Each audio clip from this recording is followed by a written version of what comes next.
নমস্কার বন্ধুরা, আমি রিমি আর আমার চ্যানেল রিমির বাঙালি রান্নাঘরে আপনাদের সবাইকে স্বাগত। আশা করি আপনারা সকলে ভালো আছেন, সুস্থ আছেন। পুরনো বন্ধুদের অনেক অনেক ধন্যবাদ। আমার চ্যানেলে নতুন বন্ধুদের অনুরোধ করব সাবস্ক্রাইব করে বেল আইকনটি প্রেস করে দিতে। আজ আমি খুবই স্পেশাল একটা ডিশ নিয়ে চলে এসেছি, যেটার নাম তাওয়া ফিশ।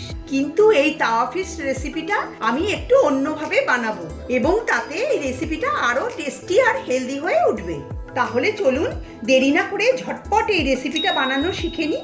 রেসিপিটা বানানোর জন্য আমি 4 পিস কাতলা মাছ নিয়ে নিয়েছি।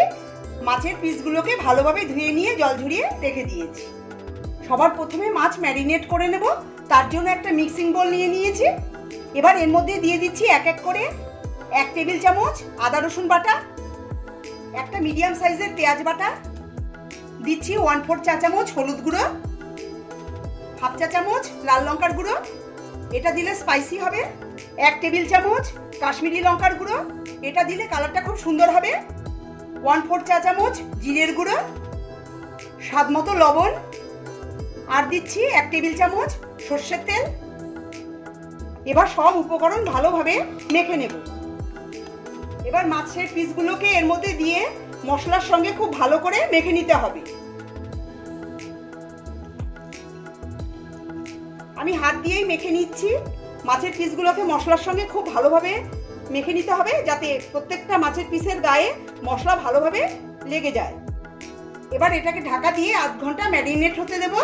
আপনারা চাইলে 1 ঘন্টাও ম্যারিনেট করে রেখে দিতে পারেন। কমপক্ষে আধ ঘন্টা ম্যারিনেট করে রেখে দিতে হবে, না হলে টেস্টটা ভালো হবে না। গ্যাসে প্যান বসিয়ে প্যানটা গরম করে নেব। প্যানটা গরম হয়ে গেছে। এবার এর মধ্যে দিয়ে দিচ্ছি 2 টেবিল চামচ সর্ষের তেল। এবার একটা ব্রাশের সাহায্যে প্যানের চারিদিকে তেলটা ছড়িয়ে দেব। হাই ফ্লেমে আমি তেলটা গরম করে নিয়েছি। এবার গ্যাসের ফ্লেম লো করে দেব। এবার এক এক করে মশলা মাখানো ম্যারিনেট করা মাছগুলো তেলে দিয়ে দিচ্ছি।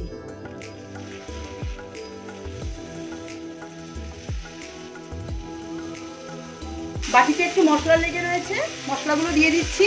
মাছের পিসগুলো দিয়ে সঙ্গে সঙ্গে উল্টে দেওয়া যাবে না, তাহলে প্যানের নিচে লেগে যেতে পারে, অথবা মাছগুলো উল্টাতে গিয়ে ভেঙেও যেতে পারে।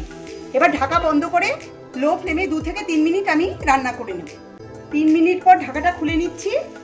মাছগুলোকে উল্টে দেব। এক পিঠ ভাজা হয়ে গেছে, আরেক পিঠ আমি উল্টে দিচ্ছি। আবারও ঢাকা বন্ধ করে 2 থেকে 3 মিনিট রেখে দেবো লো ফ্লেমে। 3 মিনিট পর আমি ঢাকাটা খুলে নিচ্ছি। এখন আমি সর্ষের শাক অ্যাড করব। সর্ষের শাক আমি আগে থেকে ভালো করে ধুয়ে জল ঝরিয়ে বড় বড় পিস করে কেটে নিয়েছি। সর্ষের শাকটা দিয়ে নাড়াচাড়া করব না। দিয়ে দিচ্ছি সামান্য একটু লবণ। আমি ম্যারিনেট করার সময় লবণ দিয়েছিলাম, এখন আবার অল্প পরিমাণে একটু লবণ দিচ্ছি, যাতে শাকটা তাড়াতাড়ি নরম হয়ে যায়। এবার লো ফ্লেমে ঢাকা বন্ধ করে 3 থেকে 4 মিনিট আমি রান্না করে নেব। শাক বেশি বয়েলও করব না, আবার বেশি ফ্রাইও করব না। 4 মিনিট পর ঢাকাটা খুলে নিচ্ছি। দেখুন শাকের থেকে জল বেরিয়েছে। এই জলেই রান্নাটা হয়ে গেছে। আমি এই রান্নাটাতে একটু জলের ব্যবহার করিনি। এবার শাকটাকে মাছের সঙ্গে একটু উল্টে পাল্টে দেব, আর শাকের সঙ্গে মাছটাকে ভালোভাবে মিশিয়ে দেব। নাড়াচাড়া করে শাক মশলার সঙ্গে আর মাছের সঙ্গে খুব ভালোভাবে মিশিয়ে দিয়েছি। দেখুন শাক ভালো মতো সেদ্ধ হয়ে গেছে, আর মাছও খুব সুন্দর নরম হয়ে গেছে, সেদ্ধ হয়ে গেছে। সবার শেষে দিয়ে দিচ্ছি 1 টেবিল চামচ ধনেপাতা কুচি। ধনেপাতাটা ছড়িয়ে দিচ্ছি। ধনেপাতা দিয়ে একটু হালকা হাতে মিশিয়ে দেব। এই রেসিপিটা আপনারা রুই মাছ বা আর মাছ দিয়েও করতে পারেন। ধনেপাতা দিয়ে ভালো করে মিশিয়ে দিয়েছি। আমার রান্না একদম রেডি। গ্যাসটা আমি বন্ধ করে দিচ্ছি। তৈরি হয়ে গেল তাওয়া ফিশ। এবার গরম গরম ভাতের সঙ্গে এটাকে গরম গরম সার্ভ করে নেব।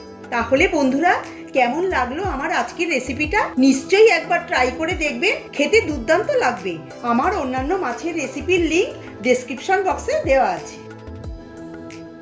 আমার আজকের রেসিপি যদি ভালো লেগে থাকে তবে কমেন্ট করে জানাবেন।